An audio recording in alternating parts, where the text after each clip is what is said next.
Interference start कर रहे हैं। Interference is actually redistribution of intensity और एनर्जी। इसके लिए क्या कंडीशन होती है? If two light waves of same frequency and approximate same amplitude are superimposed at any place in a medium, then by the superposition principle resultant wave will be form, and in that resultant wave some points become bright and other becomes dark. This redistribution of intensity or energy is interference. एक बार check करके बताते हैं कि क्या है interference.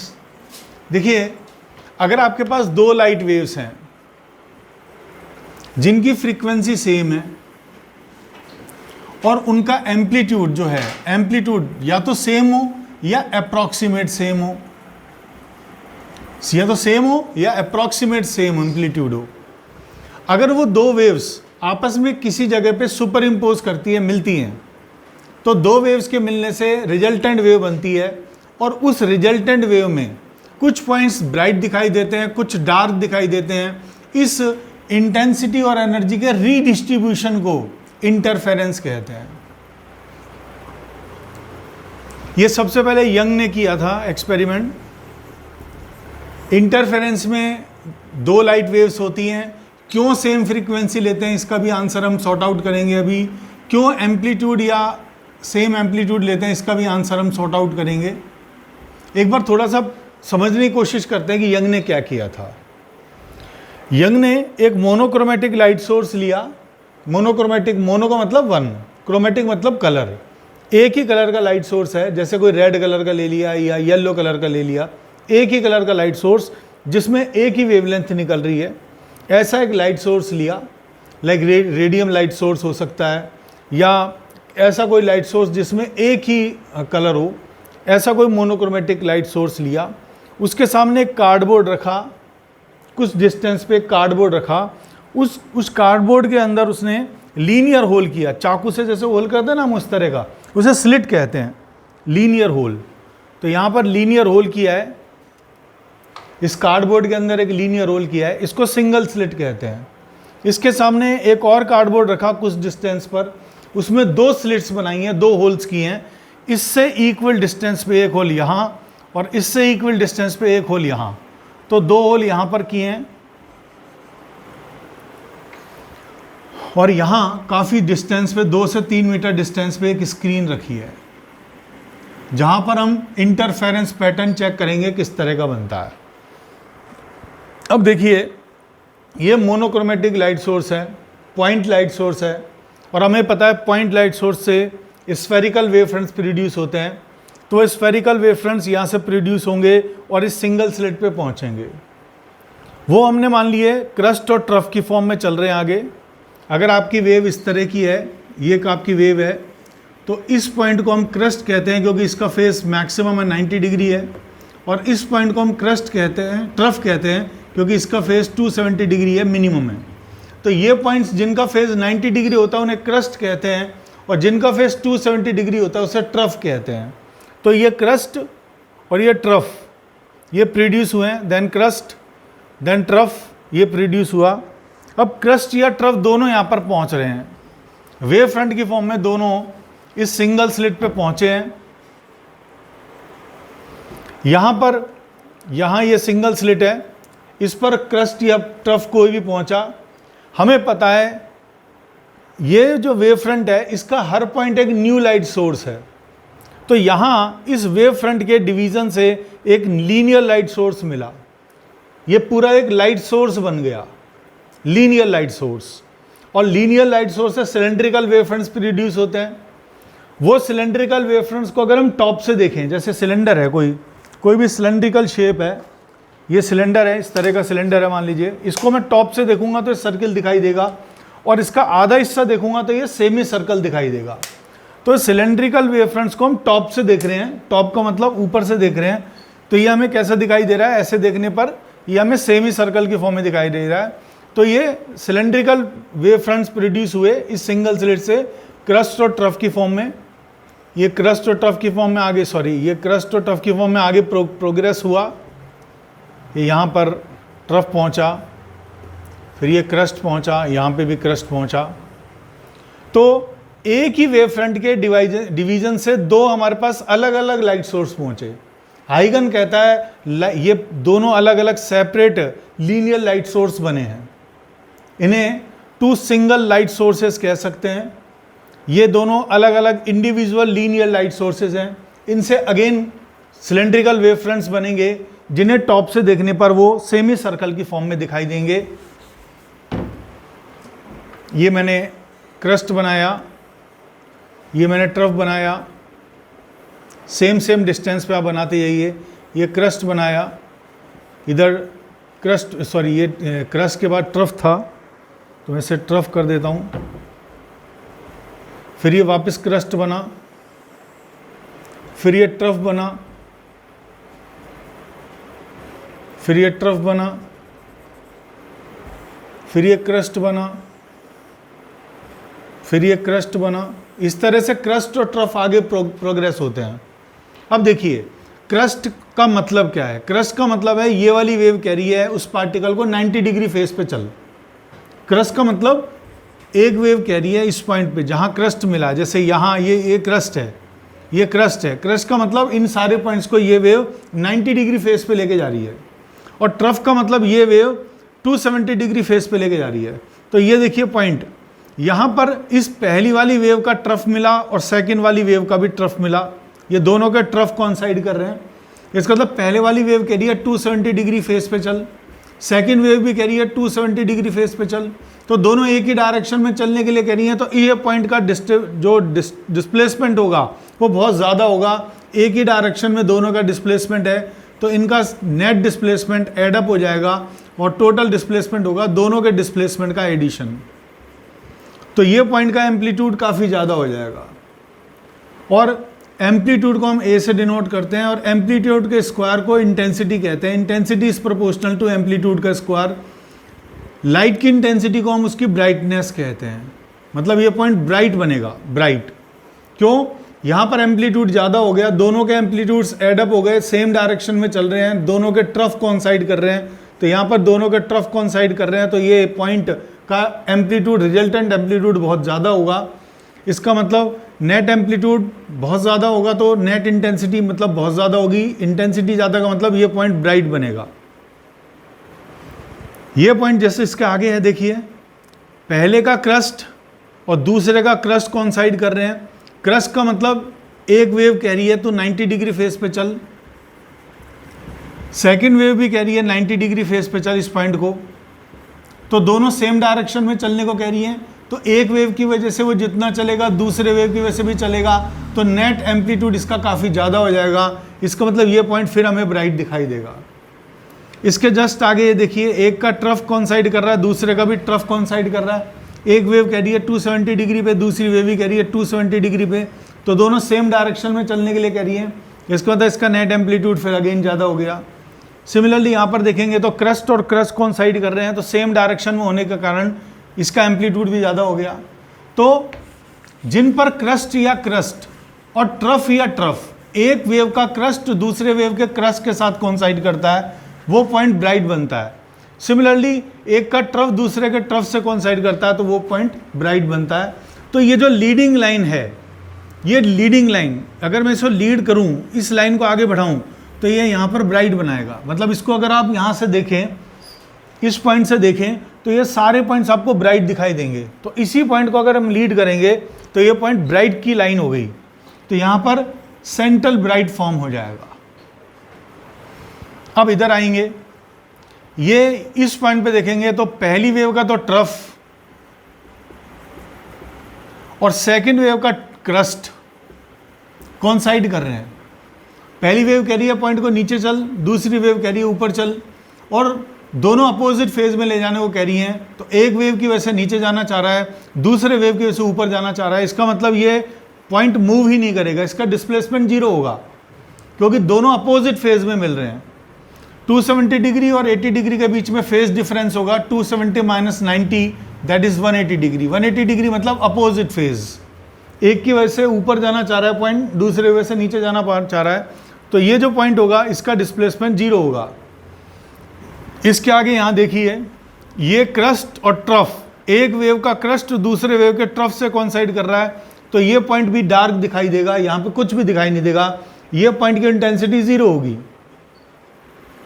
यहाँ देखिए एक वेव का क्रस्ट दूसरे का ट्रफ से कोइंसाइड कर रहा है, ये पॉइंट भी हमें डार्क दिखाई देगा। तो अगर मैं इस लाइन को लीड कराऊँ आगे, तो ऐसे चलते हुए, तो ये लाइन आगे स्क्रीन पर डार्क दिखाई देगी, इसे फर्स्ट डार्क कहेंगे। It is condition of first dark. Similarly देखिए यहाँ पॉइंट, ये ट्रफ और क्रस्ट, एक वेव का ट्रफ है और दूसरे वेव का क्रस्ट कोइंसाइड कर रहा है, तो ये पॉइंट डार्क बनेगा, इसकी intensity 0, crust trough 0, crust trough 0, तो ये लीडिंग लाइन 0 दिखाई देगी, मतलब ये पॉइंट हमें डार्क दिखाई देगा। तो ये लीडिंग लाइन हमें यहाँ पर डार्क दिखाई देगी, स्क्रीन पर यह डार्क फॉर्म होगा। इसके इधर आइए, ये पॉइंट इधर देखिए, इसका ट्रफ है और इसका भी ट्रफ है, तो दोनों के ट्रफ कोइंसाइड कर रहे हैं। ट्रफ का मतलब एक वेव कह रही है 270 डिग्री फेस चल, दूसरी वेव कह रही है 270 डिग्री फेस चल, तो दोनों का वे फेस सेम है, तो रिजल्टेंट एम्पलीट्यूड यहाँ का ज़्यादा हो जाएगा। हमें पता है एम्पलीट्यूड ज़्यादा होगा तो इंटेंसिटी ज़्यादा होगी, मतलब ये पॉइंट हमें ब्राइट दिखाई देगा। सिमिलरली ये क्रस्ट कोइंसाइड कर रहे हैं, मतलब एक वेव की वजह से 90 डिग्री, दूसरे की वजह से भी 90 डिग्री, तो दोनों का फेस सेम है, तो रिजल्टेंट एम्पलीट्यूड काफ़ी ज़्यादा हुआ, इंटेंसिटी ज़्यादा हुई, तो ये पॉइंट भी हमें ब्राइट दिखाई देगा। तो जहाँ ट्रफ और क्रस्ट कोइंसाइड कर रहे हैं वो पॉइंट हमें ब्राइट दिखाई देगा। तो इस लीडिंग लाइन को अगर हम आगे एक्सटेंड करें, यहाँ भी देखिए क्रस्ट कोइंसाइड कर रहा है, इस लाइन को लीड कराऊंगा आगे, तो ये ब्राइट की लाइन बन गई, इसको कहूँगा फर्स्ट ब्राइट।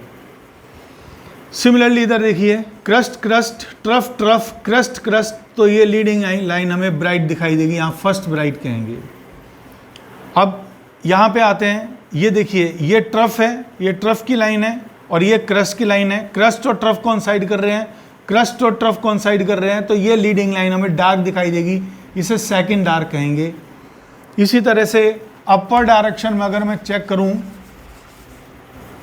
तो ये क्रस्ट ट्रफ, तो ये लीडिंग लाइन भी हमें डार्क दिखाई देगी, यहाँ पर भी सेकंड डार्क बनेगा।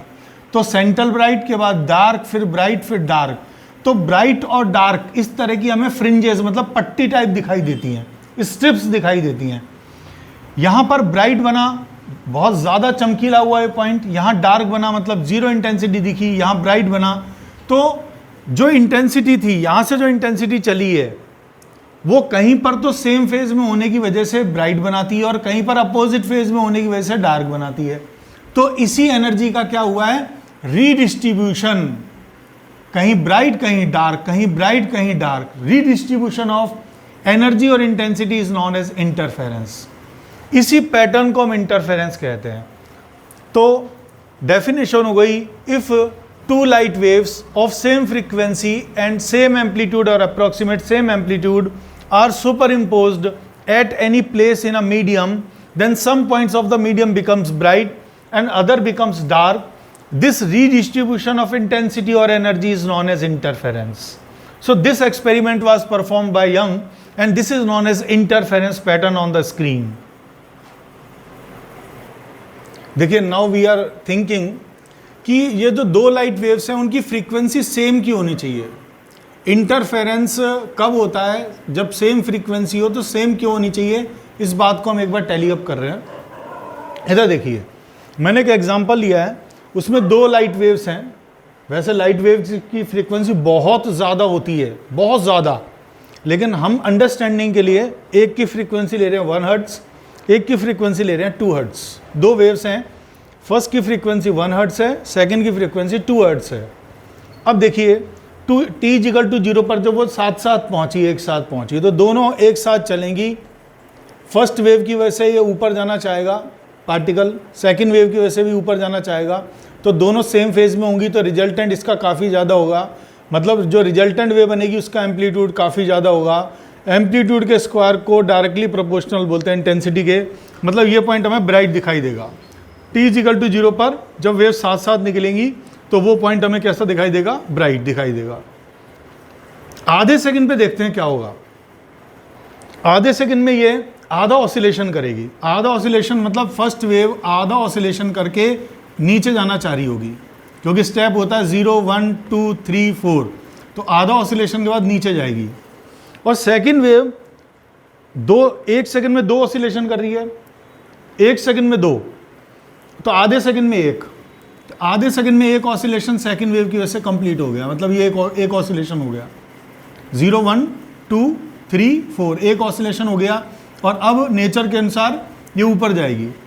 इसका मतलब आधे सेकंड पे देखेंगे तो अपोजिट फेज में मिलेंगी दोनों वेव्स, और अगर दोनों की ताकत बराबर है, दोनों का एम्पलीट्यूड बराबर है, ताकत बराबर है, तो एक वेव की वजह से नीचे जाना चाह रहा है, दूसरे वेव की वजह से ऊपर जाना चाह रहा है, तो रिजल्टेंट अगर हम देखें तो ये पॉइंट का डिस्प्लेसमेंट 0 होगा, मतलब ये पॉइंट हमें डार्क दिखाई देगा। एक सेकंड पे क्या हुआ, एक सेकंड में इसका एक ऑसिलेशन हो गया, और अब ये ऊपर जाएगी अपने नेचर के अनुसार। इसके एक सेकंड में 2 ऑसिलेशन हुए, 1 2, और अब ये नेचर के अनुसार ऊपर जाएगी। तो एक सेकंड के बाद दोनों वापस सेम फेज में मिले, सेम फेज में मिलने का मतलब इनका एम्पलीट्यूड एडअप हो जाएगा, जुड़ जाएगा, तो रिजल्टेंट एम्पलीट्यूड काफ़ी ज़्यादा हो जाएगा, मतलब ये पॉइंट हमें क्या दिखाई देगा, ब्राइट दिखाई देगा। तो 0 सेकंड पे ब्राइट दिखाई दिया, आधे सेकंड पे डार्क दिखाई दिया, 1 सेकंड पे फिर हमें ब्राइट दिखाई दिया। तो कभी ब्राइट, कभी डार्क, कभी ब्राइट, कभी डार्क, ऐसे लगातार बदलेगा। इसे हम जज कर पाएंगे क्योंकि 1 सेकंड में सिर्फ 2 बार बदल रहा है, और लाइट जो होती है उसकी फ्रीक्वेंसी होती है बहुत ज़्यादा, c = न्यू इंटू लैम्डा।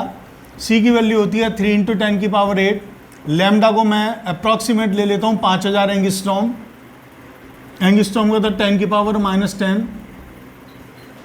और इसको सॉल्व किया तो 5 × 10⁻⁻7, तो फ्रीक्वेंसी आ गया 3/5, या इसको 3000 ही ले लेते हैं, चलो 3/3 × 10⁻15 हर्ट्ज़। ये 1 करोड़ नहीं है, 20 करोड़ नहीं है, खरबों नहीं है, बहुत ज़्यादा है, ये उससे भी बहुत ज़्यादा। मतलब 1 सेकंड में ये जो पॉइंट ब्राइट और डार्क बनेगा, ये करोड़ों अरबों खरबों टर्बो पता नहीं कितनी बार होगा। और हमारी लिमिट है कि हम 15 से ज़्यादा बार अगर कोई चीज़ लगातार चेंज हो रही है, 1 सेकंड में 15 से ज़्यादा बार चेंजेस हो रहे हैं, तो उसे हम देख नहीं पाएंगे, ये हमारी लिमिट है।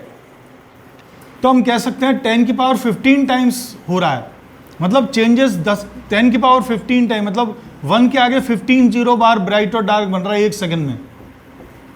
इतनी जल्दी चेंजेस हो रहे हैं कि हम उसे आइडेंटिफाई नहीं कर पाएंगे, तो हम उस इंटरफेरेंस पैटर्न को नहीं देख पाएंगे।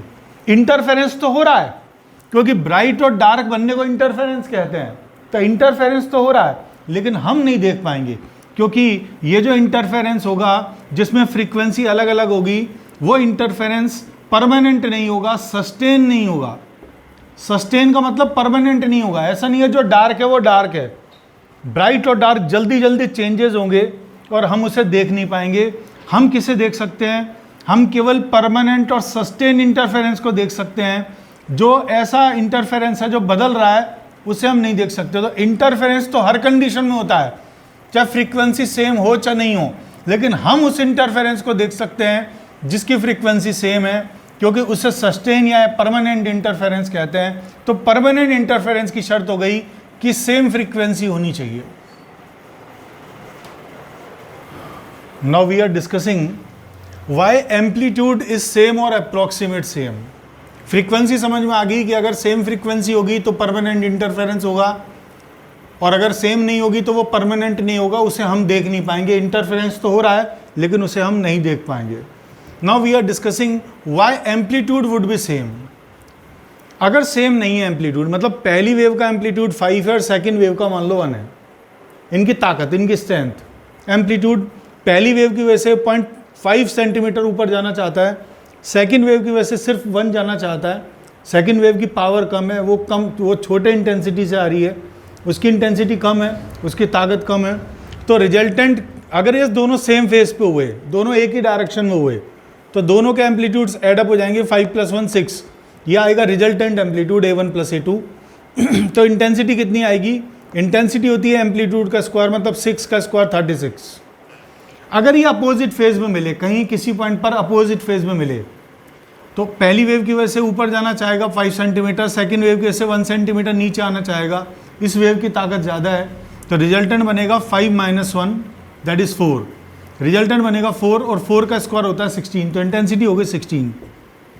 इसका मतलब जहाँ पर ब्राइट बन रहा है वहाँ 36 इंटेंसिटी आएगी, जहाँ डार्क बन रहा है वहाँ डार्क प्योर नहीं है, वहाँ पर कम इंटेंसिटी है। और हमें कॉन्ट्रास्ट करने में दिक्कत आएगी, हमें छांटने में हमें कॉन्ट्रास्ट कलर, जैसे व्हाइट और ब्लैक कॉन्ट्रास्ट कलर है, व्हाइट के साथ ब्लैक का कॉम्बिनेशन बहुत अच्छा होता है, कॉन्ट्रास्ट कलर है, अपोजिट कलर्स हैं, तो यहाँ हमें कॉन्ट्रास्ट नहीं दिख रहा। अगर मान लो दोनों का एम्पलीट्यूड सेम है, पहली वेव का एम्पलीट्यूड 5 है, दूसरी वेव का एम्पलीट्यूड 5 है और सेम फेज पे मिल रहे हैं दोनों, तो 5 + 5 रिजल्टेंट बन जाएगा 10। 10 का स्क्वायर होता है 100। बहुत ज़्यादा इंटेंसिटी मिलेगी वहाँ पर। और अपोजिट फेज में मिल रहे हैं, एक का 5 है, दूसरे का 5 है, एक वेव ऊपर की तरफ जा रही है, एक नीचे की तरफ जा रही है, रिजल्टेंट हुआ 5 - 5 0, 0 का स्क्वायर 0, मतलब बिल्कुल डार्क बनेगा। तो आप आइडेंटिफाई कर पाएंगे, ब्राइट को ब्राइट बोल पाएंगे, डार्क को डार्क बोल पाएंगे। यहां पर डार्क प्योर डार्क नहीं है, कम इंटेंसिटी का डार्क है, तो यहां पर कॉन्ट्रास्ट ज़्यादा नहीं है। ये तो तब है जब इनके एम्पलीट्यूड में ज़्यादा डिफरेंस है। अगर एक का एम्पलीट्यूड 5 और दूसरे का 4 होता, एक का 5 और दूसरे का 4 होता, तो रिजल्टेंट आता 9, 9 का स्क्वायर 81 और 5 - 4 1, 1 का स्क्वायर ये हमारा 1 आता। मतलब अगर आपके पास जैसे जैसे बराबर होता जाएगा, ब्राइट ज़्यादा ब्राइट बनेगा, डार्क ज़्यादा डार्क बनेगा। तो हमें अप्रॉक्सीमेट सेम एम्पलीट्यूड वाले या बिल्कुल सेम वाले एम्पलीट्यूड से जो आपकी रिजल्टेंट वेव बनेगी उसमें कॉन्ट्रास्ट ज़्यादा होगा, ब्राइट प्योर ब्राइट बनेगा, डार्क प्योर डार्क बनेगा। अगर एम्पलीट्यूड का डिफरेंस ज़्यादा होगा तो डार्क प्योर डार्क नहीं बनेगा और ब्राइट प्योर ब्राइट नहीं बनेगा।